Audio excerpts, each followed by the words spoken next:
Hello everyone, welcome back. In this session, we'll be seeing about different trigonometric identities. What is trigonometric identity? It is an equation which involves trigonometric ratios of an angle, right? And it should be true for all the values of the angle involved. For example, let us consider this right angle triangle ABC, right angled at B.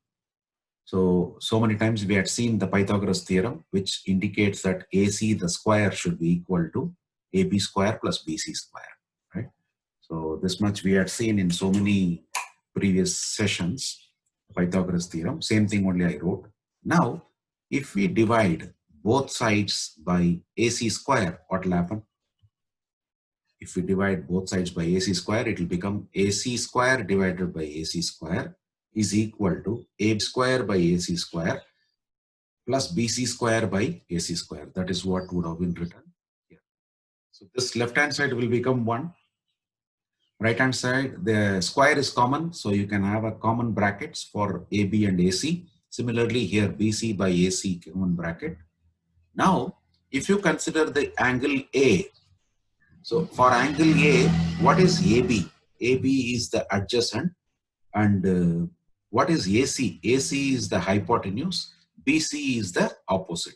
So on that basis, here what we are trying to do is we are writing that AB is the adjacent side, AC is the hypotenuse, BC is the opposite, and AC is the hypotenuse. So adjacent by hypotenuse, we know it is cos. Opposite by hypotenuse, we know it is sine. Since there is a square, we write it as cos square A plus sine square A. So this is considered to be one trigonometric identity, which is sine square A plus cos square A is equal to 1. This is applicable for all the values of A, which is lying between 0 and 90. Let's move on further. Now, going back to the first equation, whatever we wrote here, AC square is equal to AB square plus BC square. Suppose if we divide both sides by AB square, then what will happen? Here it is. So left hand side, it will become AC by AB the whole square, and then right hand side will be AB A by AB the whole square, then BC by AB the whole square.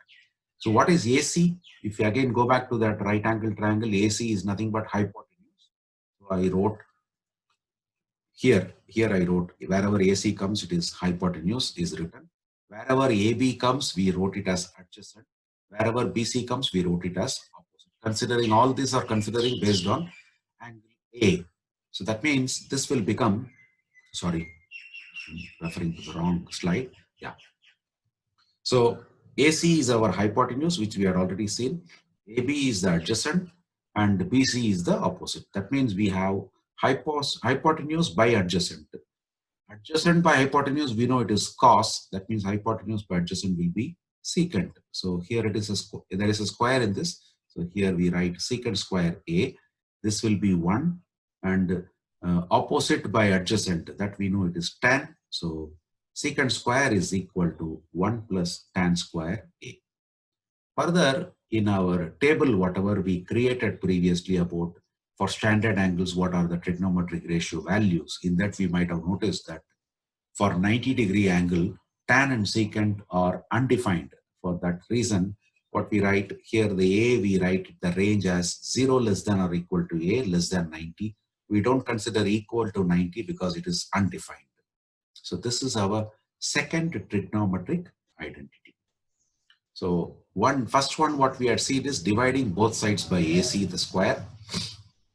Second trigonometric identity is done by dividing both sides by AB, the square. The third will be done by dividing both sides by BC square. Let's move on to that. Yeah, both sides by BC, the square. So left hand side will become AB by BC, the whole square, BC by BC, the whole square, and AC by BC, the whole square. So AB, we know it is adjacent for angle A. BC is opposite for angle A. This is anyway 1. AC is the hypotenuse for angle A. BC is the opposite for angle A. So we know opposite by adjacent is tan. That means adjacent by opposite has to be cot. Since there is a square, we write it as cot square A. This is 1. And opposite by hypotenuse, we know it is sine, and the inverse of sine is cosecant, because here it is hypotenuse by opposite, it is cosecant square. So that means the third trigonometric identity will be cosecant square is equal to 1 plus cot square A. This is applicable for all A lying between 0 and 90, 90 inclusive but 0 not inclusive. Reason is for 0 degree angle, cotangent and cosecant are not defined, which we had seen in our table earlier, right? So these are the 3 different trigonometric identities. So that's all about this session, where we had seen 3 different trigonometric identities. First one is sine square A plus cos square A is equal to 1. Second one is secant square A is 1 plus tan square A. And the third one is cosecant square A is 1 plus cotangent square A. That's all in this session. See you again in the next video. And in case if you like this contents of this video, I request you to share and subscribe to my channel. Thank you all.